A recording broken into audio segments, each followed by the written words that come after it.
This past March, marine archaeologists announced that after years of searching, they had found the wreckage of Ernest Shackleton's ill-fated mission to Antarctica. Anyone who has heard me talk recently knows I have become fascinated with Shackleton's journey. Obsessed might be more accurate. The basic outline is this. In August 1914, the British explorer Ernest Shackleton set out to lead the first expedition ever to traverse Antarctica via the South Pole. In early 1915, before they even reached the White Continent, the ship was ensnared by dense pack ice. Try as they might, they could not free it. For a year and a half, they drifted. They lived first on their imprisoned ship until eventually they were forced to set up camp on the ice when, in Shackleton's words, the relentless destruction of millions of tons of moving ice annihilated the ship. In the spring of 1916, they set out in lifeboats for open water. They steered their small crafts through treacherous seas. On the sixth day, the exhausted crew came ashore on a tiny island between Antarctica and South America called Elephant Island. They camped on its uninhabited shores in their overturned boats and survived eating seals and penguins. The closest human settlement, a whaling station, was still 800 nautical miles away. So Shackleton led a small team in a single raft to go get help. They sailed for 16 days through the world's most treacherous waters, through a hurricane. When they finally reached civilization, they immediately began making arrangements to get back to the crew they had left on Elephant Island, who they hoped were still alive. It took 3 more months and 4 attempts to break through the ice and reach the beleaguered sailors, but finally, Shackleton rescued his men. The ordeal had lasted more than 2 years. In that time, not a single member of Shackleton's crew was lost. I find every detail of this story compelling. My wife, Annie, had to put a moratorium at the dinner table on my Shackleton diatribes. She is relieved that our twins were born 2 years ago, because if they had been born this year, one of them would probably have been named Ernest, and the other Shackleton.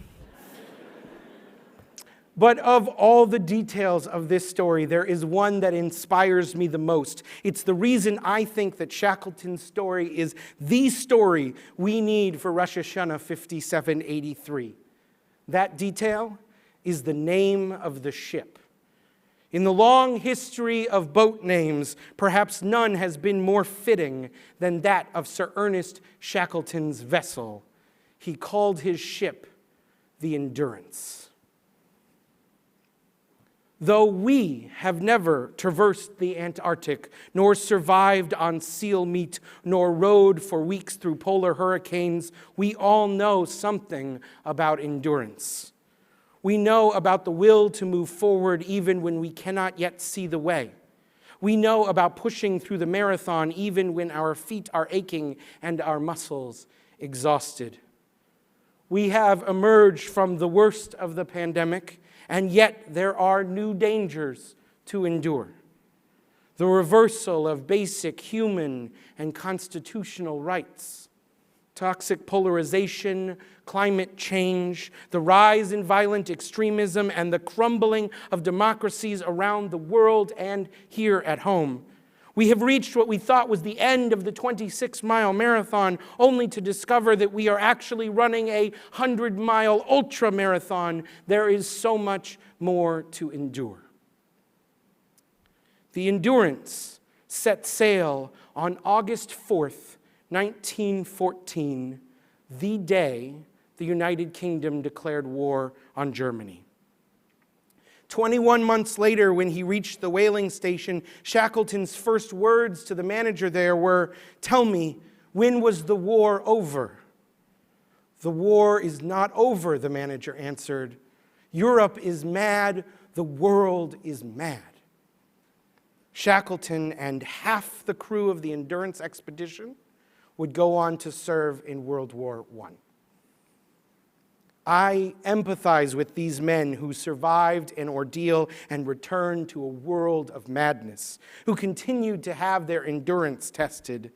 And I believe their story can teach us how to cultivate our own endurance for the battles that lie ahead. When conditions on the Endurance expedition, forgive the pun, went south, Shackleton reached a turning point. With his ship stuck in the ice, he accepted that he would not reach the pole. This acceptance clarified his purpose. He would bring the men under his command home. It was his ability to turn, his singular focus on this new goal that saved all their lives. Tshuva is the word that we use for repentance, but it literally means turning. In this sense, tshuva is the essential skill of endurance, the ability to turn when the way forward is blocked.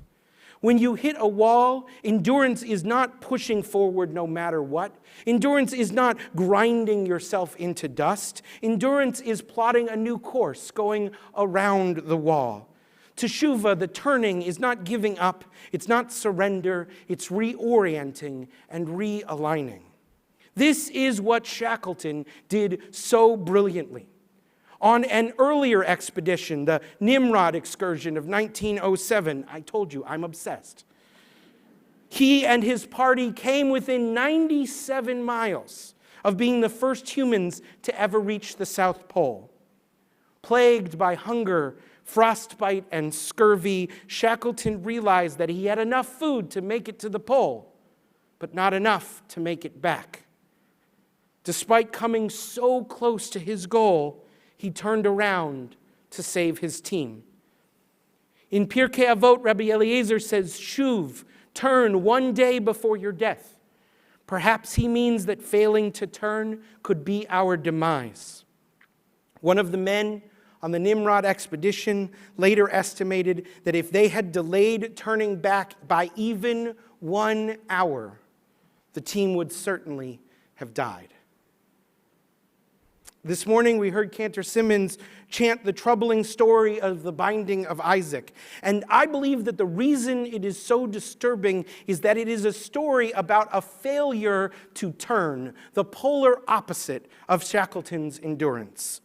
Abraham is also at a turning point. Will he object when God asks for such a horrifying sacrifice? When he was younger, he stood up for Sodom and Gomorrah, whole cities of strangers facing destruction. But Abraham is old and exhausted from all of God's trials, so he does not say, God, you go too far. He just loads up his son, packs the knife, and marches towards destruction. God watches the father and son climb the mountain and build the altar, all the while hoping that Abraham will make the pivot, will turn away from destruction. But Abraham has been through too much. He cannot turn the ship. At the last moment, God reaches out a hand to stay the knife, saving Isaac. It took an act of God to make Abraham pivot. We can learn from Abraham's failure to turn.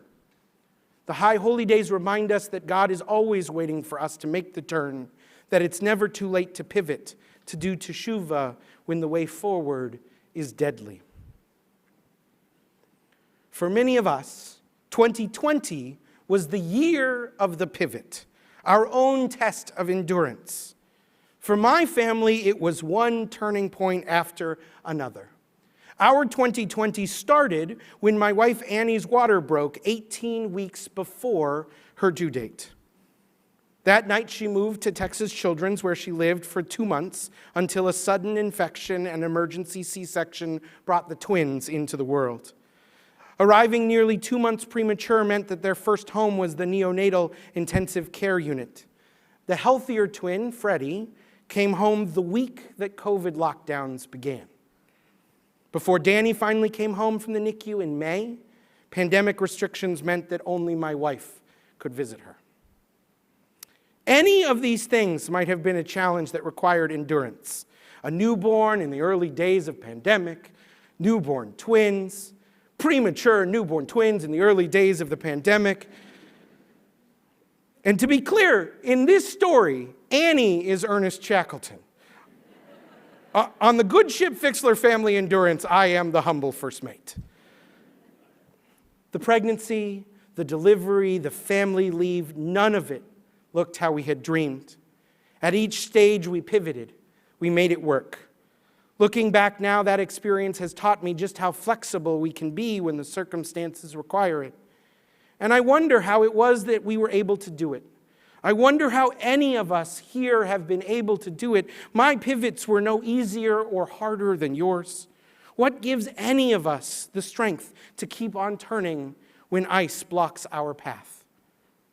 In my obsessive studying of Shackleton's endurance, I've discovered two important pivots, and I think each teaches us a lesson about teshuvah, about how we turn. Shackleton's initial pivot came when the ice trapped his ship. In her book, Forged in Crisis, Nancy Cohen writes that when the ice floes closed around the Endurance, Shackleton and his crew watched for signs of an opening. He directed the men to keep the boilers going so the Endurance could move quickly if the pack loosened.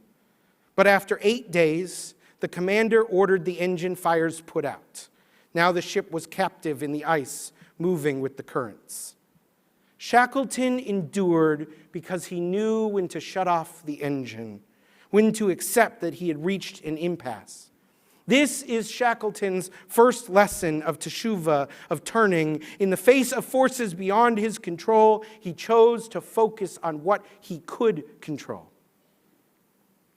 We often delude ourselves into thinking that we are the sole masters of our own fate. But if the pandemic has given us anything, it's an awareness of this fallacy. An explorer must be humble enough to accept that they cannot control the winds or the rain or the flow of the ice. It takes humility to relinquish control. It takes humility to let go of a dream. This humility is the lesson of Unatana Tokef, as I said earlier this morning. It is a prayer that reminds us that we cannot control the fire or the water, the hurricane, or the plague, but we can control the choices we make in the face of forces beyond our control. For me and Annie, each new challenge of 2020 was a lesson in what was beyond our control. But we were also uniquely aware of what we could control. Things like me putting together a makeshift Valentine's dinner in Annie's hospital room with electric candles and roses and a tablecloth over the rolling bedside table. Of course, the twins did decide that they needed to be born just a few hours later. I suspect they will spend their whole lives continuing to remind me just how little I am in control. They will keep teaching me Shackleton's first lesson of a good pivot. We must choose to focus on what we can control. For 10 months, Shackleton's crew stayed on the ship, which drifted 700 miles captive in the crushing ice, until it could take no more. And this was Shackleton's second pivot, ordering his crew to abandon ship. They watched from the ice as their vessel, which they had dubbed the Bride of the Sea, sank at last into her beloved's embrace, crushed by forces beyond any of their control. But Shackleton didn't throw up his hands in defeat. Once again, he pivoted. He would devote every ounce of his energy to saving his crew. And he knew that his crew's ability to endure was rooted not just in their physical health, but in their mental and emotional health as well. When they abandoned ship, Shackleton insisted on taking meteorologist Leonard Hussey's banjo, calling it vital mental medicine.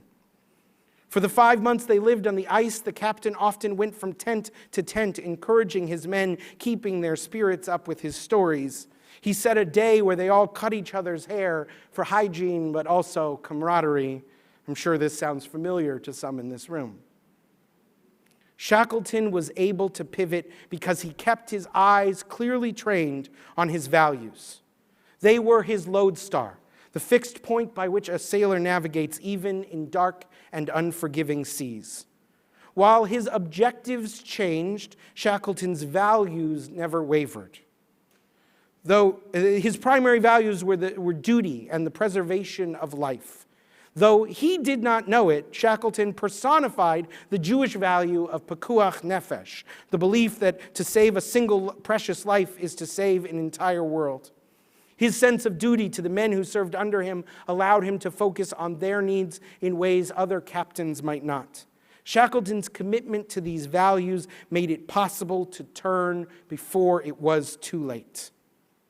In the Talmud, Rabbi Meir teaches, "Great is teshuvah. For one person's teshuvah, the entire world endures." Sir Ernest Shackleton's ability to pivot, his teshuvah, saved the 28 worlds under his command. Throughout the pandemic, we have seen how our Jewish values serve as our lodestar in challenging times.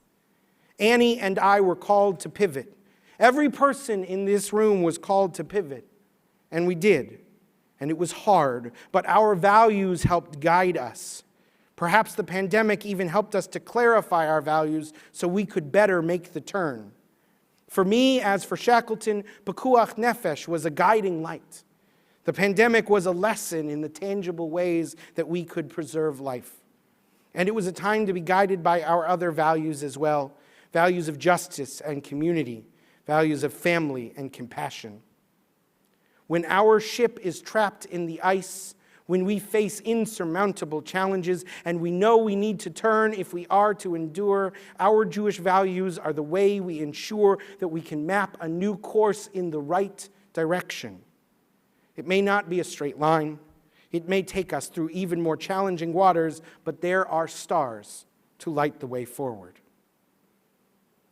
We have all endured so much these past few years. We have lost and we have hurt. And maybe these were the hardest days we've ever had to endure. And for some of us, maybe there were not. Even there may have been more difficult periods in our past. We have been forced over and over again to pivot, to turn that great act of teshuvah. And now we look at the challenges that lie ahead, and perhaps we feel like Shackleton's crew returning to a world that had devolved into madness while they were locked away. But we have also learned something on our journey. We have learned that endurance is a renewable resource. Endurance does not fray, it builds. We have learned that we are stronger than we ever imagined. And so we know that when we face the next unyielding obstacle, the next crushing ice flow, we will be strong enough to turn. The expedition to find the wreck of Shackleton's ship was called Endurance 22. They used undersea drones and helicopters and cutting-edge technology to search a 150 square mile area of some of the harshest and most treacherous environments in the world. Their quarry sat for 106 years on the floor of the Weddell Sea, 10,000 feet down in the iciest water on Earth. They pursued their goal for all the same reasons that Shackleton made 4 attempts to explore Antarctica in the early decades of the last century. They went because the technology finally existed to make their expedition possible. They went in order to feed their hunger for exploration, but it was more than that. They went to the most inhospitable environment on the planet, not because they needed to explore it, but because they needed to explore their own capacity for endurance. It took decades of careful planning and more than $10 million to find the sunken wreck of the Endurance beneath the Antarctic ice. Maybe it was frivolous, but I'm glad they went. I believe they did it for us, for the days we have endured and the ones that lie ahead. What could be a better message for the high holy days of 2022 than an expedition down to the depths to find our lost endurance? Shana Tova.